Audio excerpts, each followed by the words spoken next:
সূরা বাকারার ৮ নম্বর আয়াতে বলেন, বিসমিল্লাহির রহমানির রহিম, ওয়া মিনান নাসি মান ইয়াকুলু আমান্না বিল্লাহি ওয়া বিল ইয়াউমিল আখির ওয়া মা হুম বিমুমিনিন। আর মানুষদের মধ্যে এক শ্রেণী আছে যারা মুখে বলবে আমরা আল্লাহর প্রতি বিশ্বাস স্থাপন করলাম, আমরা ঈমান আনলাম আল্লাহর প্রতি, আমরা আখিরাতের প্রতিও বিশ্বাস স্থাপন করলাম, ঈমান আনলাম।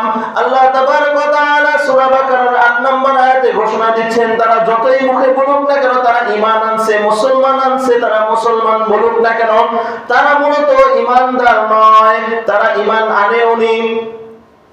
তাহলে এক শ্রেণীর ব্যাপারে আল্লাহ তাবারক ওয়া তাআলা বলতেছেন, তারা বলবে যে আমরা ঈমানদার, আমরা মুসলমান, আমরা আল্লাহকে বিশ্বাস করি, আমরা আখিরাতকে বিশ্বাস করি, কিন্তু মূলত তারা কি না? ঈমানদার না। তারা কারা? তারা হলো মুনাফিক। তারা কারা? তাদেরকে আল্লাহ তাবারক ওয়া তাআলা কোরআনুল কারীমের ভিতর যে নাম দিবেন সেই নাম কি? মুনাফিক। এই মুনাফিক সম্পর্কে আল্লাহ তাবারক ওয়া তাআলা কোরআনুল কারীমের আরেক আয়াতে বলতেছেন পরিচয় দেওয়ার জন্য, যে বিসমি ওয়া ইয়াকুলুনা বিআফওয়াহিহিম মা লাইসা ফি কুলুবিহিম, তারা মুখ দিয়ে যেটা বলে সেটা তাদের অন্তরে থাকে না। তাহলে মুনাফিকের প্রধান বৈশিষ্ট্য, যেই কাজটা মানুষকে মুনাফিক বানায় সেটা হচ্ছে কি? তারা মুখে বলবে একটা, অন্তরে থাকবে কি আরেকটা। মুখে বলবে আমরা ঈমান আনছি, কিন্তু মূলত তাদের অন্তরে কি থাকবে না? ঈমান থাকবে না। তারা কারা? রাসূল সাল্লাল্লাহু আলাইহি ওয়াসাল্লামের জামানায় যদি দেখি, সেই জামানাতে প্রথম কাতারে কিছু মানুষ থাকতো। কোন কাতারে?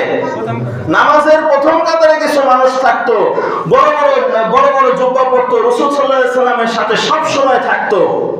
এই যে আমরা জুম্মার বয়ান করি, রাসূল সাল্লাল্লাহু আলাইহি ওয়াসাল্লামের জামানাতে একজনের নাম ছিল আব্দুল্লাহ ইবনে উবাই। নাম কি? আব্দুল্লাহ ইবনে উবাই।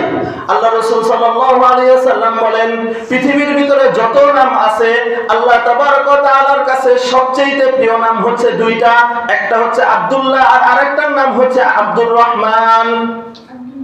আল্লাহর কাছে পৃথিবীর ভিতরে যত নাম আছে সবগুলোর ভিতরে সবচেয়ে প্রিয় নাম কয়টা? দুইটা। একটা কি? আব্দুল্লাহ, আর আরেকটা কি? আব্দুর রহমান। প্রথম কাতারে যে মানুষটা থাকতো সেই মানুষটার নাম ছিল কি? আব্দুল্লাহ। কি নাম ছিল? আব্দুল্লাহ। আল্লাহ তাআলার সবচেয়ে প্রিয় নাম। সে দাঁড়াইতো নামাজের সময় কোন কাতারে? প্রথম কাতারে। বয়ান যখন করতো রাসূল সাল্লাল্লাহু আলাইহি ওয়াসাল্লামের সব সময় নিকটে থাকতো। তো মহানবী সাল্লাল্লাহু আলাইহি ওয়াসাল্লাম যখনই জুম্মার নামাজের জন্য খুতবা দিবেন, যখনই বয়ান করবেন, তখনই সেই আব্দুল্লাহ ইবনে উবাই দাঁড়ায় যেত। আব্দুল্লাহ ইবনে উবাই কি করত? দাঁড়ায় যেত। দাঁড়ায় যায় মানুষদেরকে বলতো, হে লোক সকল, তোমরা শোনো, এই যে এখন যিনি আমাদের সামনে বয়ান করবেন তিনি হচ্ছে আল্লাহর রাসূল। তিনি কে? আল্লাহর রাসূল। কথা কি মিথ্যা নাকি? কথা কিন্তু সত্য। তিনি আমাদেরকে উপদেশ দিবেন, তোমরা উপদেশ গ্রহণ করবা, তোমরা উপদেশ মানবা, তোমরা সেই অনুযায়ী চলবা। তিনি হচ্ছে শ্রেষ্ঠ মানব। এইভাবে তিনি কি করতেন? প্রত্যেক জুমায় কি করতেন?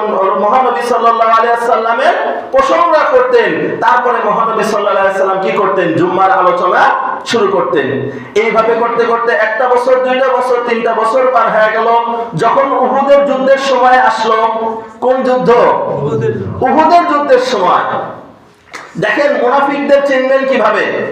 যখন ইসলামের দুঃসময় আসবে তখন তারা ইসলামের পক্ষে না নিয়ে দুশমনদের পক্ষ নেবে। এটা হচ্ছে কি? মুনাফিকদের বৈশিষ্ট্য। এমন একটা সময় আসবে যে আমাদের সমাজেই দেখেন একটা লোক মানুষকে একটা লোক কি করতেছে? আল্লাহকে গালি দিচ্ছে।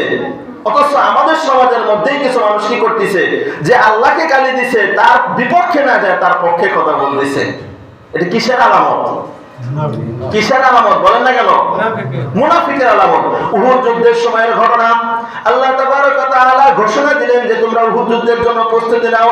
সাহাবায়ে কেরাম সব বিশাল বড় একটি দল উহুদের যুদ্ধের প্রান্তরে আগায় গেল। আগায় যেতে যেতে যখন উহুদ প্রান্তরে চলে আসলো, তখন মুসলমানদের মধ্যে 3 ভাগের 1 ভাগ মুসলমান ছেড়ে পড়ল। যুদ্ধের ময়দানে যাওয়ার সময় 3 ভাগের মধ্যে 1 ভাগ মুসলমানরা কি হয়ে গেল? সরে গেল। এবং যে দলটা সরে গেল সেই দলের নেতৃত্ব যে দিছিল তার নাম হচ্ছে আব্দুল্লাহ ইবনে উবাই। সেই দলের নাম কি? আব্দুল্লাহ ইবনে উবাই। জিহাদ হচ্ছে আল্লাহ তাবারক ওয়া তাআলার হুকুম। রাসূল সাল্লাল্লাহু আলাইহি সাল্লাম যখন ঘোষণা দিয়েছেন জিহাদ ফরজ, তখন জিহাদ করতে হবে। রাসূল সাল্লাল্লাহু আলাইহি সাল্লাম বদরের প্রান্তে গেছেন, উহুদের প্রান্তে গেছেন, সব জায়গায় গেছেন, কিন্তু মুনাফিকরা কি করছে? সেখান থেকে তারা কাটা পড়ছে। বিশাল বড় একটা দল, সে কি করছে? মুসলমানদেরকে, তার দলবল যেটা আছে তাদেরকে তো সরে নিছেই, তার সাথে আরো কিছু নরম যারা নতুন মুসলমান হয়েছে তাদেরকেও কি করছে? ব্রেন ওয়াশ করে তাদেরকে সরায় নিছে।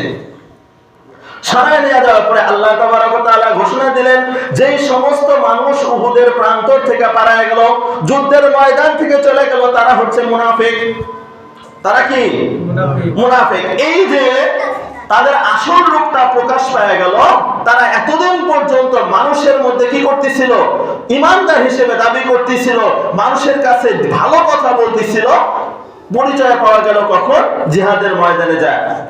উহুদের যুদ্ধ শেষ হয়ে গেছে, মানুষ তো সবাই জানে, সাহাবায়ে কেরাম যারা ছিল, মুসলমান যারা ছিল, সবাই তো জানে যে ওই যে যেই দলটা পালায়া গেছিল সেই দলের নেতৃত্বে কে ছিল? আব্দুল্লাহ ইবনে উবাই। এই উহুদের যুদ্ধের পরের ঘটনা যে মহানবী সাল্লাল্লাহু আলাইহি ওয়াসাল্লাম জুমার নামাজে উঠছে, সেই দিন আব্দুল্লাহ ইবনে উবাই দাঁড়ায় গেছে। কেন দাঁড়ায় গেছে? ওই যে আগে মহানবী সাল্লাল্লাহু আলাইহি ওয়াসাল্লামের গুণ কীর্তন করতো, আল্লাহ তাবারক ওয়া তাআলা আল্লাহ রাসূলের কি করতো? প্রশংসা করে বলতো, তিনি এখন আমাদের মধ্যে কি করবেন? আলোচনা করবেন। আমরা কি করি? মনোযোগ যেন সেটা শুনি। এখন যখন সে দাঁড়ায় গেছে, সাহাবায়ে কেরামরা কি করছে? তাকে ঠাস করে বসায় দিছে, বলতেছে ফাজলামি করার জায়গা পাও না? হ্যাঁ, তাকে কি করছে? বাধা দিয়ে দিছে, কারণ সে মুনাফিক। সে মুসলমানের মূলত কি করতেছে? ক্ষতি করতেছে। যখন তাকে বসায় দিছে, তখন সে কি করছে? সে মসজিদে, ভরা মজলিসের ভিতর সেট করে ওঠা বের হয়ে গেছে। হ্যাঁ, আমি তো ভালো কথাই বলতে গেছিলাম, আমি কি খারাপ কথা বলতে গেছিলাম যে আমার বসায় দিল? তা আমাদের সমাজের ভিতরে এমন কিছু মুনাফিক থাকবে যারা মুখে বলবে ইসলাম গ্রহণ করতেছি, আমি ইসলামের ভালো কাজ করতেছি, কিন্তু মূলত অন্তরের ভিতরে কুফরি লালন করে, নিফাক লালন করে, সমাজের ক্ষতি করে, ইসলামের ক্ষতি করে। তারা দেখবেন মানুষের মাঝে মিষ্টি মিষ্টি কথা বলে, মিষ্টি মিষ্টি কথা বলে কি করে? মানুষের ব্রেন ওয়াশ করে। এরকম একটা দলের নাম হচ্ছে আহলে কোরআন। এরকম একটা দলের নাম কি? আহলে কোরআন। আহলে কোরআন চিনবেন কিভাবে আমি বলি, যারা শুধুমাত্র কোরআন বিশ্বাস করে, কিন্তু রাসূল সাল্লাল্লাহু আলাইহি ওয়াসাল্লামের যে আদর্শ আছে সে আদর্শে তারা বিশ্বাসী না। তারা শুধু বলবে কোরআন মানলেই হবে, এর বাইরে কোনো কিছু মানার প্রয়োজন নাই। এরা হচ্ছে আহলে কোরআন। এই কোরআন যার উপর নাজিল হয়েছিল তার নাম কি? হযরত মুহাম্মদ সাল্লাল্লাহু আলাইহি ওয়াসাল্লাম। আর আল্লাহ তাবারক ওয়া তাআলা ঘোষণা দিলেন যে মহানবী সাল্লাল্লাহু আলাইহি ওয়াসাল্লাম তোমাদের নবী নিজ থেকে কোনো কথা বলেন না, তিনি যে কথাই বলুন না কেন সেটাই হচ্ছে ওহী। সেটাই কি? ওহী। তাহলে তিনি যা বলছেন সবগুলোই কি ছিল? ওহী ছিল।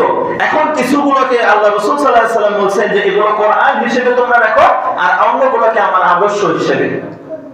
এখন কিছু আমাদের সমাজে যে বিশৃঙ্খলার প্রধান কারণ এটা যে আমাদের ভিতরে কি মানে আহলে কোরআন হয়ে গেছে, সবাই কোরআন মানতে রাজি, কিন্তু রাসূল সাল্লাল্লাহু আলাইহি ওয়াসাল্লামের আদর্শ সুন্নাহ মানতে রাজি না।